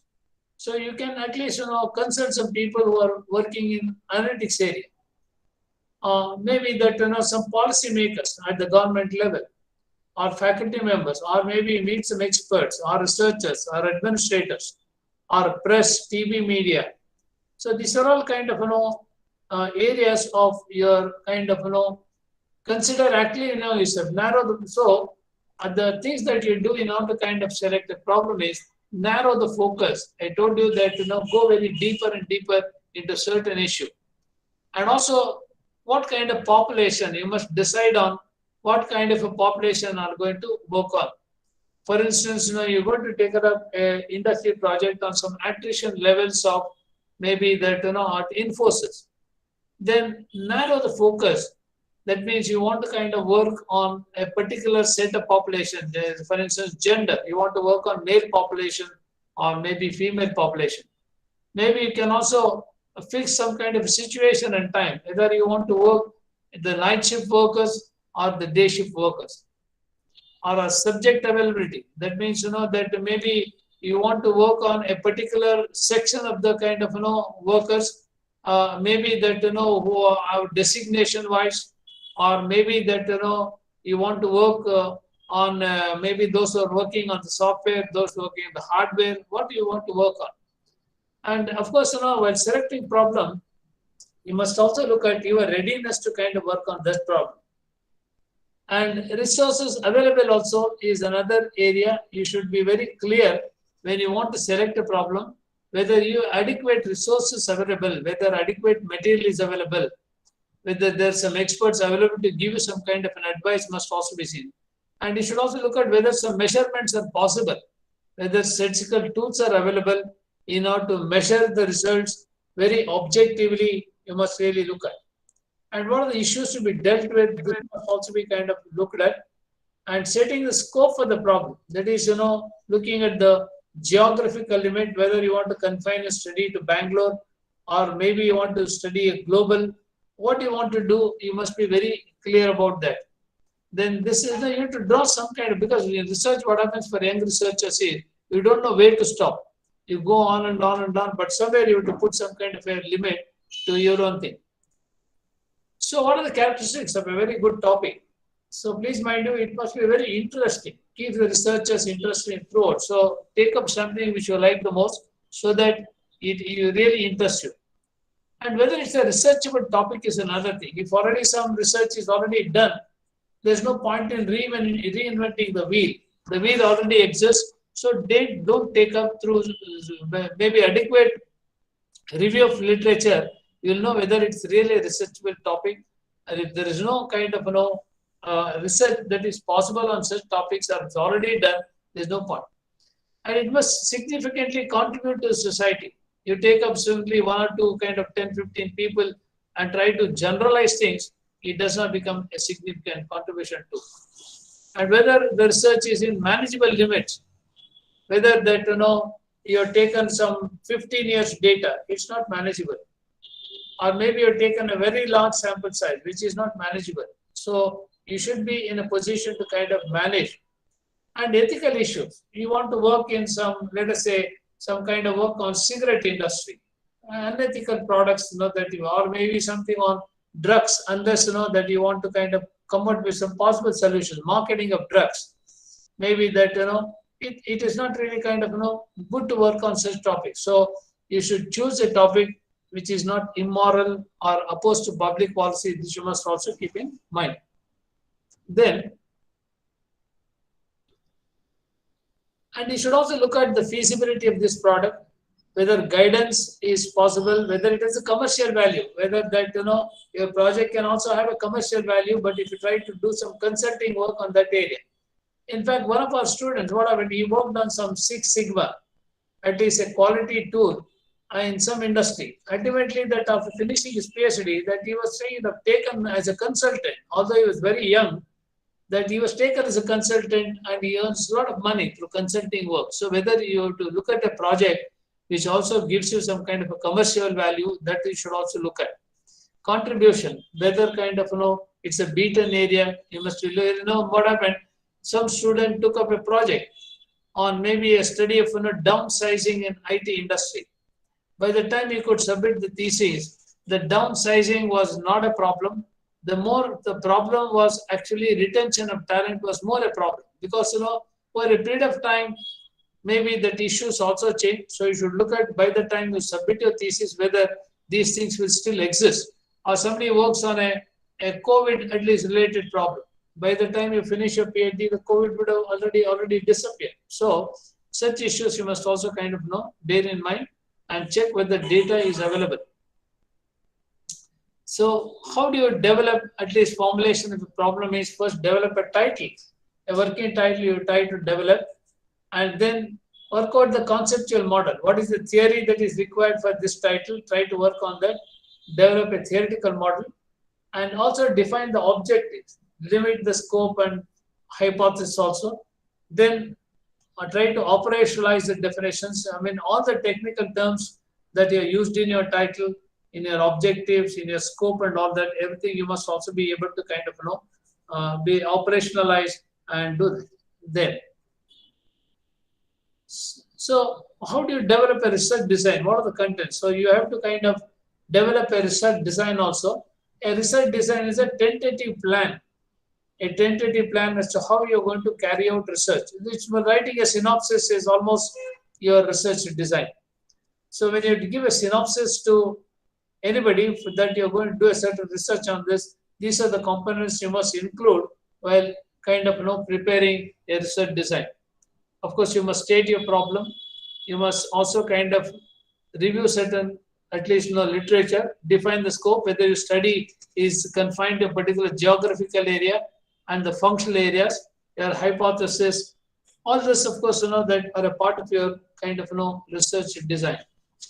So then you have to define a methodology, whether it is sources. So let's come to that with certain examples. The tools you are going to have, your reference period, your period, whether your study is for a period of 5 years, 10 years, what data patterns you're analyzing, whether it's for 10 years, 15 years, or whatever, that needs to be stated. The statistical tools that you're going to use should be stated, and so on. So then, financial budget too. So here, let us understand practically how to kind of state a problem. See, in one of the kind of projects that we studied, that the South Indian Bank, which is a banking company, and ICICI Prudential, which is an insurance company, both were finding it difficult during their bad times to sell the banking and insurance products. They were wondering whether that, if they combine both the businesses, whether it will really result in a cross benefits to both of them. So they want to take up a very major research study by entrusting this to a market research agency, which kind of worked on. How a problem is stated is, when you state any problem, research problem, first you should talk about the current state of affairs. See, the current state of affairs is the scope of banking activities and services are provided are increasing, because both banking and insurance activity is increasing in the economy, and both have similar kind of pattern. when a banking company offers insurance products, sells insurance premiums, it's called as bank assurance. And it not only kind of reduces two institutions doing the same kind of business. So in this direction, South Indian Bank has taken this initiative to introduce insurance products in the bank. So we are talking about the current status as to what is the status. The status is both banking and insurance business are thriving, but the cost wise it is increasing because they are duplicating their activity. That's the current state of affair. Then, so they want to come to some kind of an understanding. They want to sign an MOU, and this places mutual obligations. So the crux of the problem is here. When they come together, please mind you, they both have some mutual obligations. The mutual obligations are that both of them will have to kind of give up their original, at least point of business and combine together and do the business jointly. That means both of them will have to promote both insurance and banking. So South Indian Bank is keen to ascertain what are the cross benefits as a result of being a banking and insurance business. What are the benefits that are occurring? What are the merits? What advantages do you gain for both the companies, for insurance business, for banking business? And what are the kind of limitations that these two banks will also face? So therefore, a study of cross benefits of bank assurance is being undertaken. So in stating a problem, please mind you, you must state the current state of affair. Maybe that let us assume that maybe in a political science itself, you want to kind of study whether a two-party government will be more beneficial for the purpose of running a government, for the efficiency of a government. So then what you do is that you're going to state the current state of affairs. Currently we have maybe that multi-party system, and the multi-party system has so many problems because the defections and all this is becoming a more and more problem.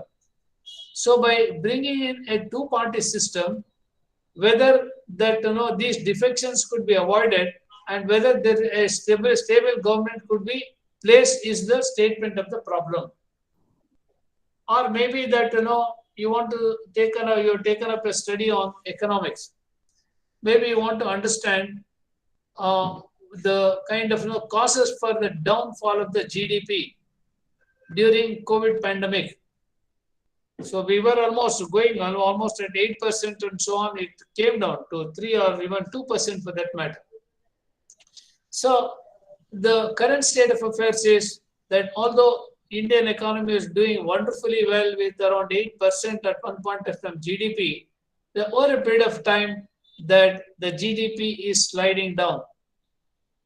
And maybe there are so many at least issues that have come up in the economy, such as pandemic, recession, and all kinds of maybe that, some fraudulent activities and whatnot. So many issues are happening. So a study of maybe that, this kind will provide solutions to understand what are the factors that have brought this GDP down. Probably that could be a statement of the problem. Or maybe that, you've taken up some other kind of a study with reference to kind of history. Maybe you want to understand what was the growth pattern of maybe these economies during some Mughal period.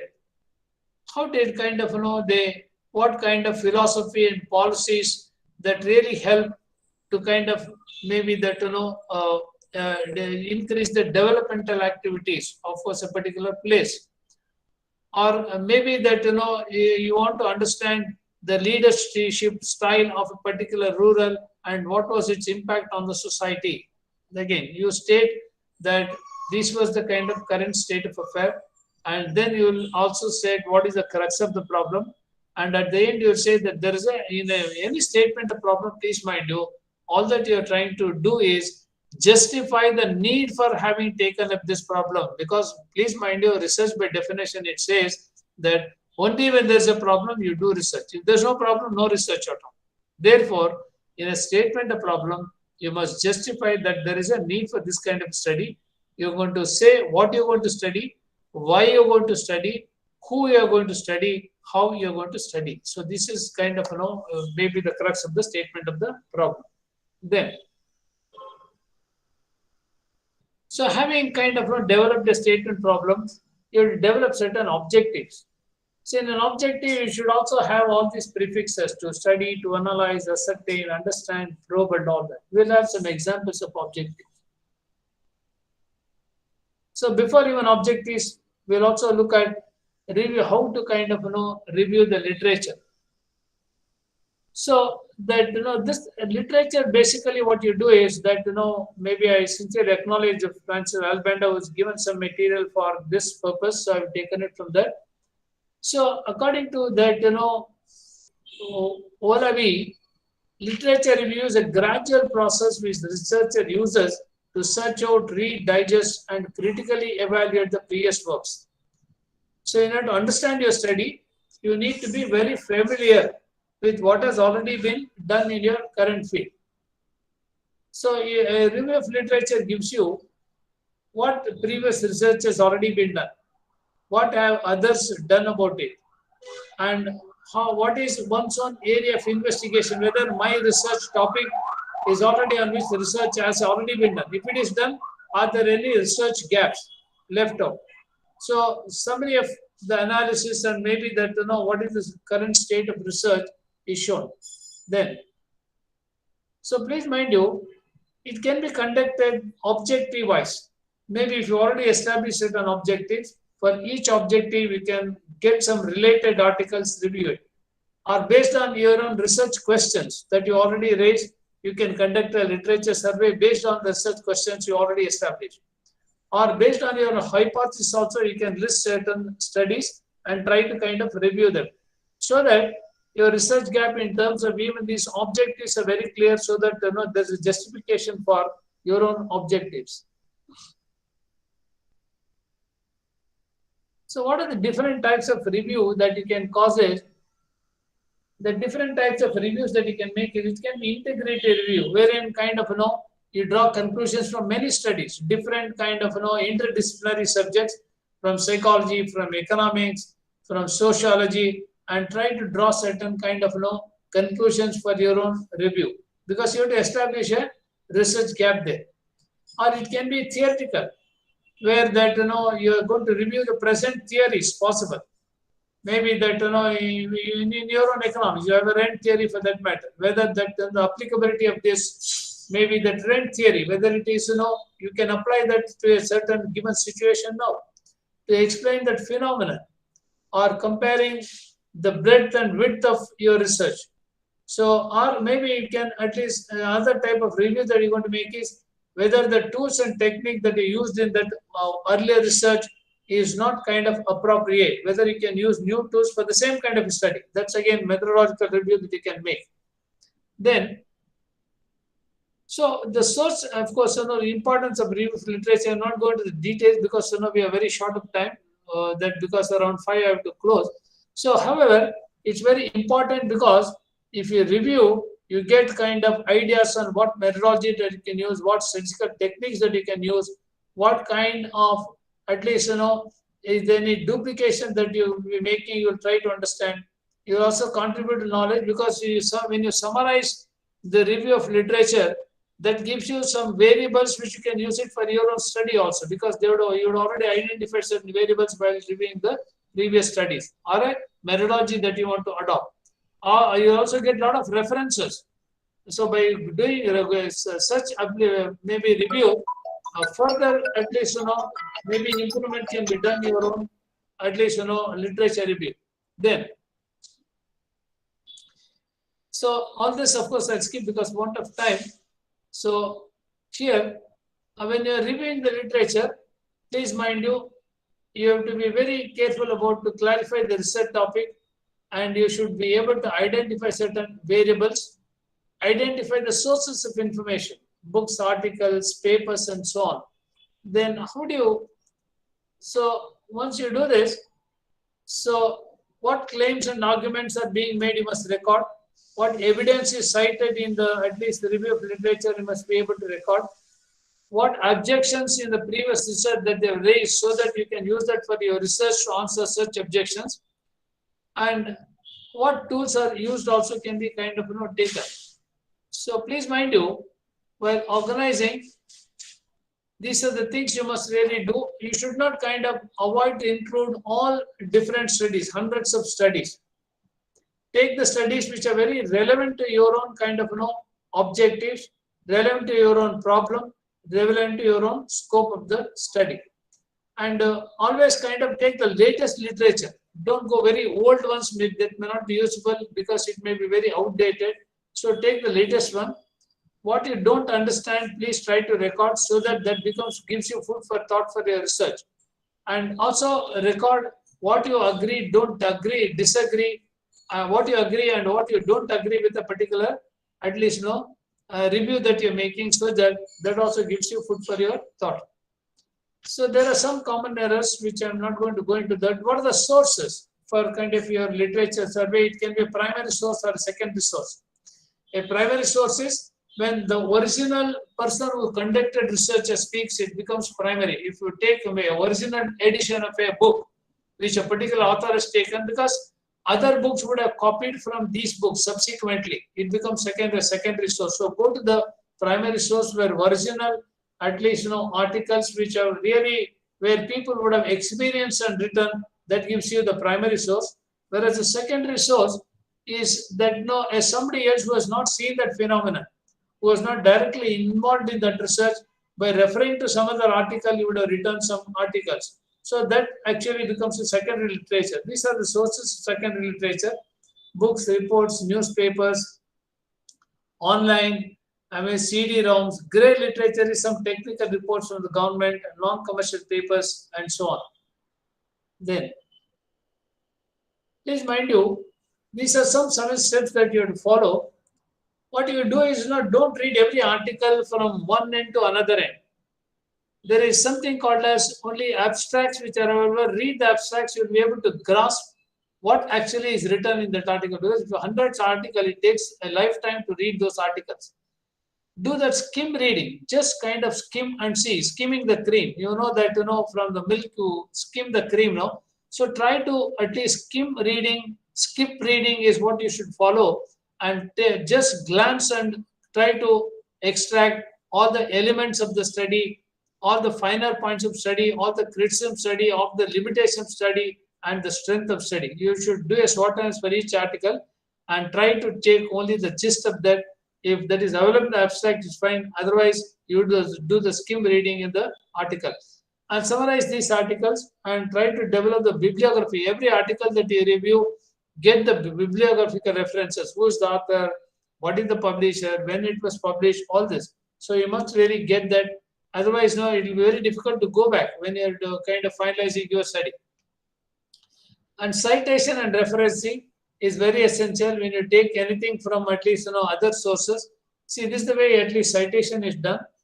For a book, details required are maybe that the author first, then you have to give the title of the article, who is the publisher, place of publication. For instance, this is the example. If you're taken for a book, author first, then year of publication, and then the title, then at least the publisher and also the place of publication. If 2 or more authors, that is Moyer and Jason, and the article name, then kind of publisher and the place of publication. Citation reference for a journal. For a journal, same author is given, the title is given, then also that kind of year of publication, the journal where it's published, volume number, and so on. For a conference paper, that you're giving the author first, then the year, then the title of the kind of article, and the name of the symposium, where it's held, and the page numbers of that particular conference abstract or thing. And if it's newspaper, that you're giving the author and the article title and the name of that particular newspaper and day on which it was published and year of publication also. So some common abbreviations you use generally are maybe C means it's a copyright, Chap means chapters. Et al means that when more than two authors, at least you use that, use the term, that example, Ibenda et al. Then if it means as cited above, that means in the previous paragraph you had already cited some author, so you are saying the same author to indicate. Ed means editors. These are the short terms that you use in the case of research articles. Then, so we'll at least and what's the look short quickly another 5 minutes when we try to see what's a research gap. See, a research gap basically is a question or a problem on which enough existing research work is not done. That means if people would have conducted a lot of studies, but in a specific area, either that what they have found is outdated, or maybe that something is missing, or they would have not selected. Maybe they would have studied maybe a study on attrition. They have not included the female employees. There's a research gap. Or maybe that they have done it for only a particular maybe Bangalore unit. It's not done maybe area-wise. It can be a research gap. Or there can be different gaps. Gaps in the very functionality, in the time, in terms of the methodology used. Maybe a particular, they would have used a particular kind of a tool in order to measure the effectiveness. You are using a different kind of a style. That again becomes a research gap. So here, finding a valid research gap is a very important thing, because after reading the literature review, you must be able to identify how your study is different from all the other study that you reviewed. The purpose of, please mind you, a research gap is that you are trying to identify that yes, there is a need for improvement in this kind of study, or there is some gap exists, either functionally or time bound, or for some reason or the other. That's a kind of research gap. So maybe it can be empirical gap. That means there is no evidence that people have already done some research that there's no evidence. There's a gap. Or a knowledge gap. Maybe that or maybe there's no evidence, or maybe a particular theory that they're talking about is not sufficient to explain a phenomenon, or maybe a particular gender is not covered. So these are some of the issues. That's of course want of time I'd skip. So let me give you some thought on the difference among topic, problem, purpose, and thing. See, here there is a problem. Distance learning actually is a basic topic on which this person has taken up a project. And the research problem is the lack of students in distance learning classes. This is the research problem. The purpose is the study why do not attend distance education classes at a community college. So here, please mind you, topic is this, problem is lack of students, and the purpose of the study is why people don't attend classes. And the research question is, does the use of maybe that web technology is preventing students from enrolling? That's the research question. So I'm just giving an example of what is the topic, what is the problem, what is the problem statement, and see here topic is distance education. The problem is lack of students in distance education. Problem statement or the purpose is why students do not attend distance education classes in a community college. And the research questions are, does use of at least web technology at least hinder students from attending these classes? So you can other at least example of a statement of problem is, so here for the same thing. So first you're trying to give the current state of affair that people have no time to attend the classes, so distance education is becoming more important. That is the state of affairs. The research problem is that so online classes may be delivered, or the importance of online classes, but they're saying in spite of good technology and all that, that online classes, students are not even attending online classes. Again, the purpose of this study is to explore how to improve at least absenteeism, how to kind of overcome these absenteeism. The research question is the following are the question. What students' reason for not attending these distance learning classes?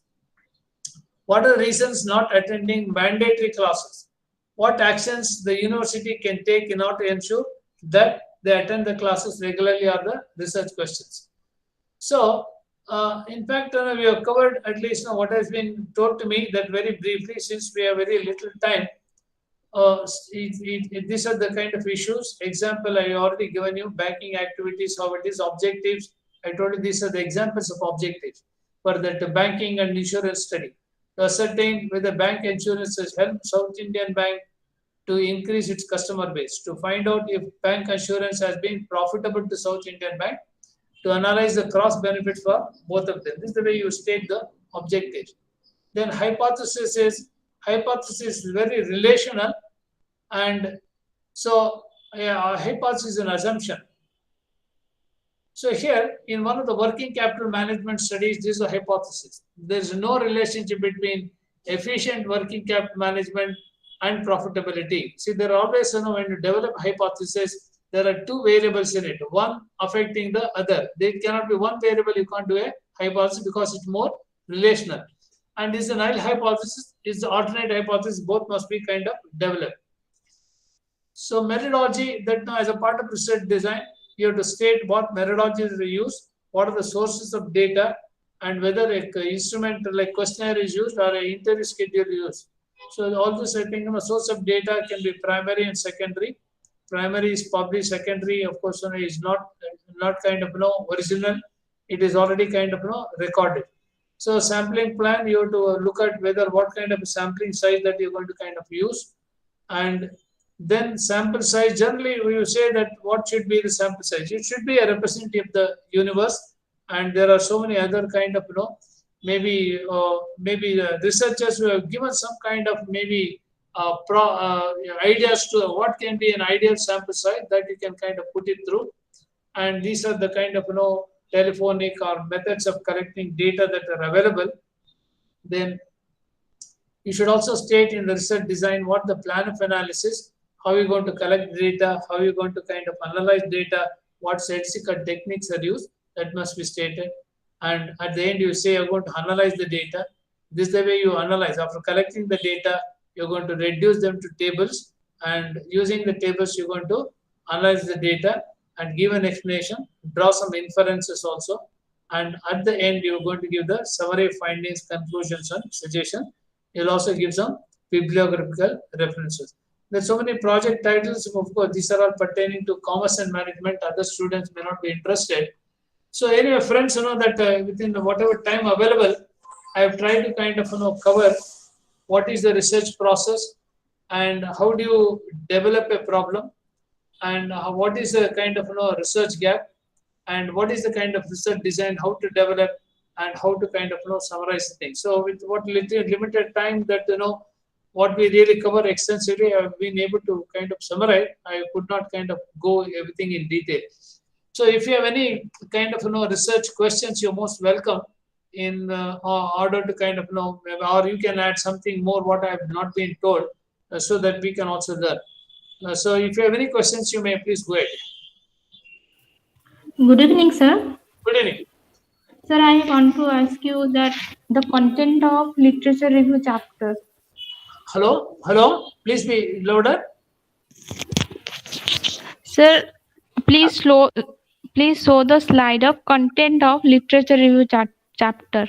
Content of literature review. 1 second.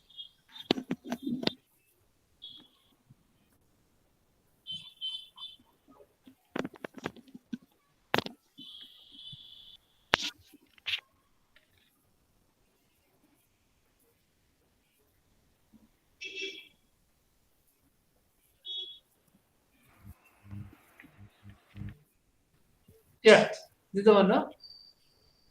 Yes, sir. Sir, can you elaborate it? Yeah. See, in a literature review chapter, what you should do is, since that you're going to review the articles which are already written, research work already been done on your research, you start with a little introduction, stating that in order to kind of understand what is the literature, that is gaps in the literature, and also to understand what research has already gone by. We have reviewed so many studies, and the review of these studies are presented here. That's going to be the introductory part. Okay. Then theoretical review. First, try to analyze all the theoretical aspects that you have reviewed, articles that you kind of reviewed, which are of theoretical importance. Okay, where that more of kind of theory, that maybe importance, functions, and so on, that which would have maybe may not have some kind of a very critical aspect. Then you will also kind of you develop a conceptual framework. You see what happens for any research that you do, you have to develop a conceptual framework, because your research is going to revolve around that. For instance, you're doing a study on, let us say, attrition in a particular industry, or maybe product failure for a particular industry.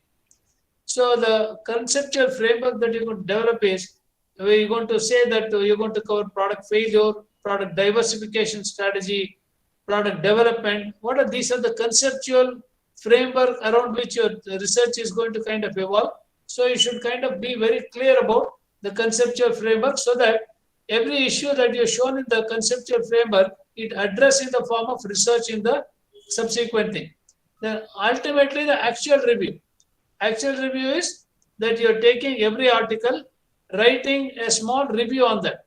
What is at least the objective, what are the small findings, and how this research has not filled the gap according to at least you, and how your research is going to be different from that. That's the way. Are you following? Thank you, sir. And now I'll give you some example I've given here as to how you cite the the review of literature. See here, this is the way you're going to kind of write the review. Thank you so much, sir. Sir, another question. Yeah. Sir, if we are taking before 15 years paper for our research, then it is valid or not? No, you see, it depends on your wisdom. If you feel that there are no significant development that have taken place after this 15 years paper, that itself you can use the basis. But if the most current ones have already kind of most developed than what is written, then you must not discard them.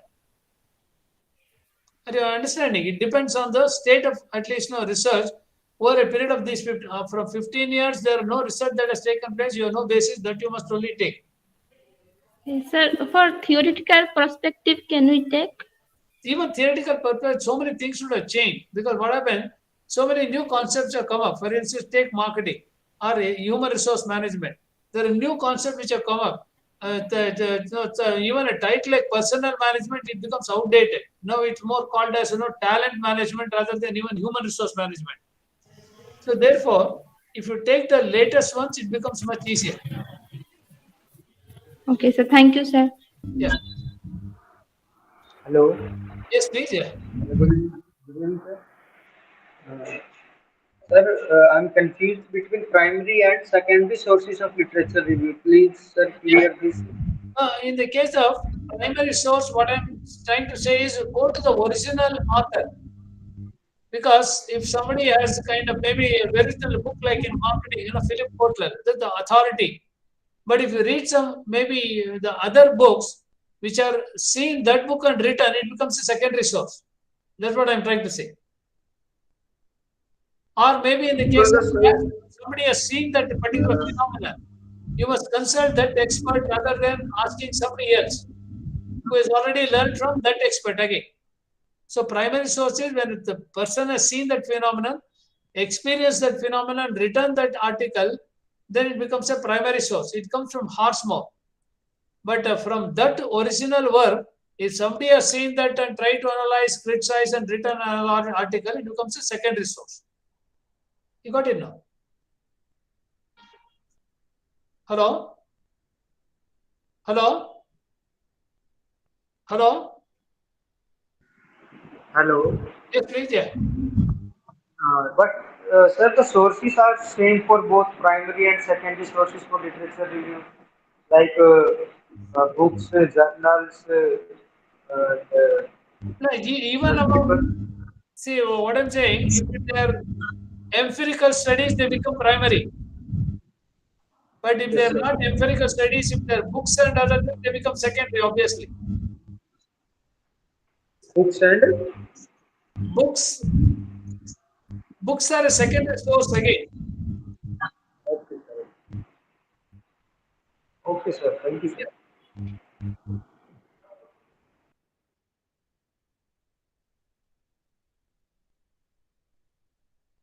So any other issues, please? Yeah, any other questions, please. participants? Yeah. Sir, hello. Yeah. May I know what is the ideal number of literature review, like articles that we have to go through for PhD thesis? For instance, if it's a PhD, approximately about 100 things will be ideal. For 100 a is PhD, ideal number. if it's for a BBM or MBA project, about some 15 to 20. For MPhil project, about 50. For a PhD, if you have some 100 close, between 80 and 100 is good survey. Okay, thank you, sir. Sir, you told about predictive study. Pardon? Predictive study. Yeah, you're right. Yeah. Sir, can you use in our research methodology? You can. Why not? See, for instance, you're going to use some maybe least square method and try to kind of extrapolate, what's going to happen in the future based on the past experiences. It's an exploratory design. Okay, sir. You're using some time series analysis and all that for that. Sir, is it qualitative or quantitative? It is quantitative. Even in predictive, there can be qualitative and quantitative, but you should always better to rely more on quantitative data than qualitative data, because qualitative is not taken seriously. Yes, sir. There's no evidence to prove that. Yeah.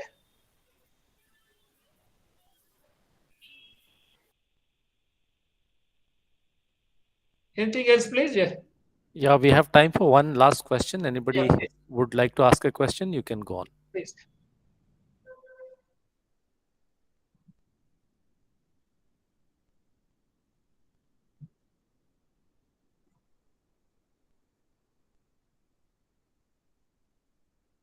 Okay, we have no more questions. There are no more questions. Yeah.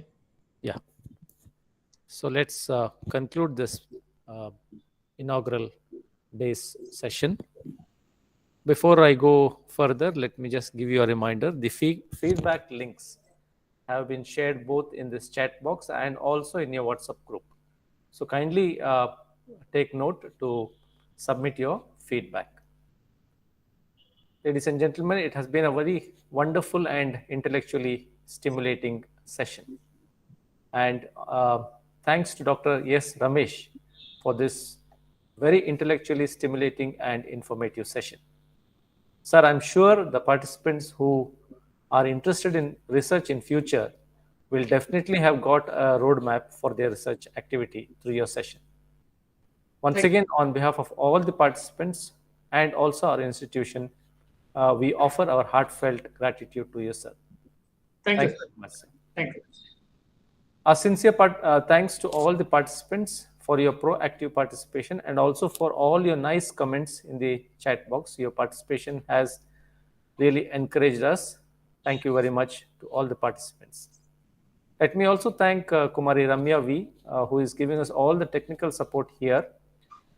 Thanks to Ramya, Assistant Professor, Department of Psychology of our college. Let's meet tomorrow with another session. Till then, I wish all of you a very nice day. Thank you.